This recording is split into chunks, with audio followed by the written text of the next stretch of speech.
ডাল না বেটে সারা মাসের জন্য চলুন পেঁয়াজু মিক্সটা সংরক্ষণ করি। আর সেই সাথে এই পেঁয়াজু মিক্সটা দিয়ে পেঁয়াজু বানালে একদম বাটা ডালের স্বাদ পাবেন। এটা আমি 2 বছর আগে এবার আপনাদের সাথে শেয়ার করেছিলাম, ভাবলাম আজকে আবারও শেয়ার করি, তা না হলে কিন্তু কপি চলে আসবে। পেঁয়াজুর টেস্ট ভালো হয় খেসারির ডাল দিয়ে, আর ওই ডালটাই আমি বেশি নিয়েছি। সাথে 1/3 কাপ করে দিয়ে দিচ্ছি বুটের ডাল আর মুসুরির ডাল। আমি অল্প করে আপনাদেরকে দেখাচ্ছি, তবে এই মিক্সটা অল্প বানাবেন না। এখন এই ডালের মিক্সটাকে পর্যাপ্ত পানি দিয়ে একবার ধুয়ে নিয়েছি, তারপর ছড়ানো ট্রেতে দিয়ে কড়া রোদে শুকিয়ে নিতে হবে। একদিনের মতো যদি পাতলা করে দিয়ে শুকিয়ে নেন তাহলে এটা শুকিয়ে একদম মচমচে হয়ে যাবে। কড়া রোদে একদিন শুকিয়ে নিয়েছি। এখন এভাবে করে 4 কেজি 5 কেজি আপনারা একসাথে করে শুকিয়ে বাইরে থেকে আপনারা আধা ভাঙা করে গুঁড়ো করতে পারেন, তবে ব্লেন্ডারে গুঁড়ো করার পর এটা এরকম হয়েছে। চাইলে ব্লেন্ডারেও কয়েক কেজি করা যাবে যদি আপনার ব্লেন্ডার পাওয়ারফুল থাকে। এরকম আধা ভাঙা করে গুঁড়ো করে নিয়েছি, আর এখন এটা কৌটোতে ভরে রেখে দিলে 1 মাস না কয়েক মাস ভালো থাকবে। এখন চলুন এটা দিয়ে পেঁয়াজু বানানোর টেকনিকটা দেখিয়ে দিই।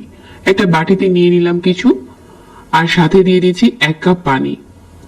1 কাপের মতো যদি ডালের মিক্স দেন সাথে 1 কাপ পানি দিতে হবে, আর একটু নেড়ে চেড়ে বুঝে দিতে হবে যে এটার ঘনত্বটা কিরকম আছে। এরকম পাতলা করে গুলতে হবে। আমরা যখন এটা রেস্টে দিব পানিটা কিন্তু টেনে নেবে। ঘন্টা খানেকের মতো রেস্টে দেওয়ার পর পানিটা পুরোপুরি টেনে নিয়েছে, তার মানে ডালগুলো ভিজে ফুলে উঠেছে। ঠিক এই পর্যায়ে নাড়লে বোঝা যাবে, মনে হবে যে এটা বাটা ডাল। এই টেকনিকটা আমি 2 বছর আগেই আপনাদের সাথে শেয়ার করেছিলাম, তো ভাবলাম আবারও শেয়ার করি, কারণ এটার আসল রেসিপি পেতে চাইলে এটাই দেখতে হবে। এখন চলুন দেখি পেঁয়াজুর টেস্টি করে বানানোর টেকনিক।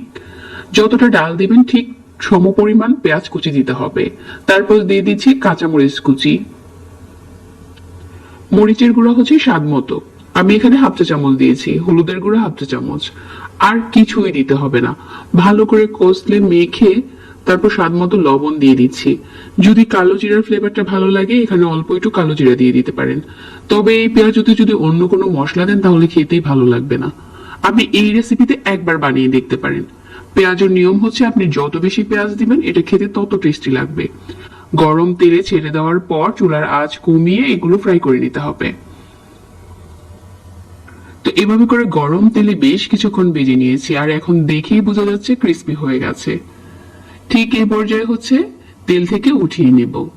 আপনি যদি মোচমোচে একটা পেঁয়াজু বানাতে চান আর সেই সাথে সারা মাসের জন্য পেঁয়াজু মিক্সটা সংরক্ষণ করতে চান, আজকের ভিডিওটা কাজে দিবে। আমার রেসিপি ভালো লাগলে প্লিজ ফলো করতে ভুলবেন না। যারা এতক্ষণ সাথে ছিলেন সবাইকে অনেক ধন্যবাদ জানাচ্ছি। আল্লাহ হাফেজ।